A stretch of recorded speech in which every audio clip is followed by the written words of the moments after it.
politique, c'est une première dans l'histoire. Un ultramarin élu vice-président du Parlement européen. Younous Omarjee occupera désormais cette responsabilité. Et pour nous en dire plus, nous le rejoignons en direct de Strasbourg. Bonsoir Monsieur Omarjee. Alors d'abord, félicitations. On l'a dit, c'est une première pour un ultramarin, pour un Réunionnais. Quel est votre sentiment ce soir? On imagine que la fierté se mêle au devoir de responsabilité. C'est exactement cela. C'est la fierté, évidemment, d'accéder à cette responsabilité et de la confiance qui m'est témoignée par mes collègues de tous les bancs de notre Parlement européen. Je crois que c'est la reconnaissance du travail que j'ai engagé au Parlement européen. Et puis aujourd'hui, au travail pour les Outre-mer, les régions ultrapériphériques, au travail pour la France, au travail pour l'Europe, pour que cette législature qui commence soit pleinement utile, conformément aux engagements d'ailleurs que j'avais pris pendant la campagne électorale. Alors concrètement, pouvez-vous nous rappeler quel est le rôle du vice-président au Parlement européen?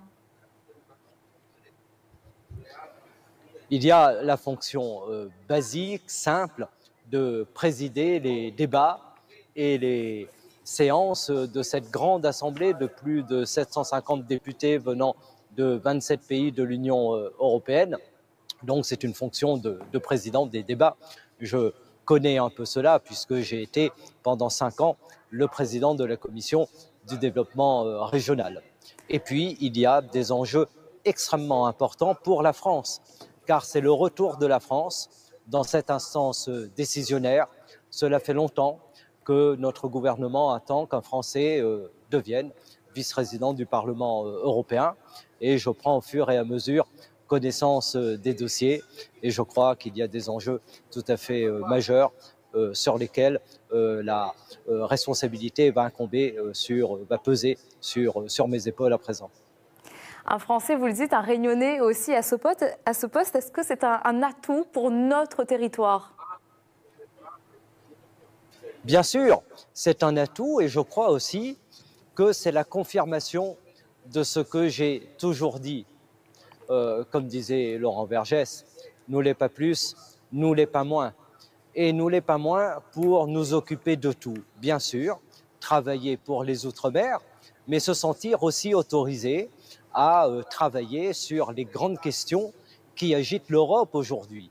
Parce que tout ce qui concerne le global a des incidences concrètes sur notre territoire et nous devons prendre part à l'ensemble des débats, qu'ils soient économiques, qu'ils soient monétaires.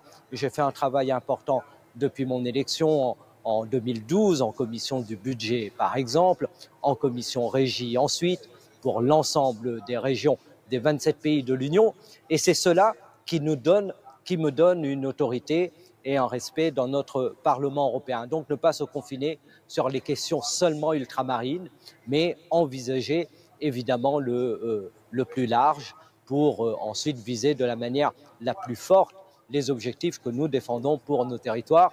Et je suis d'autant plus fort à présent pour défendre la Réunion, pour défendre les Outre-mer, pour défendre les régions ultrapériphériques.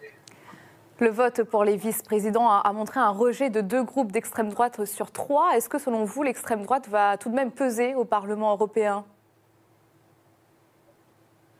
Il y a un symbole parce que l'extrême droite a été défait par un candidat venant des Outre-mer. Et je suis la première personne racisée, comme on dit, de la diversité, la première personne de couleur à avoir la responsabilité de vice-président du Parlement européen. Et bien dans ce moment où nous devons combattre les nationalismes identitaires, la xénophobie, le fascisme qui grandit partout en Europe, c'est un beau symbole. La droite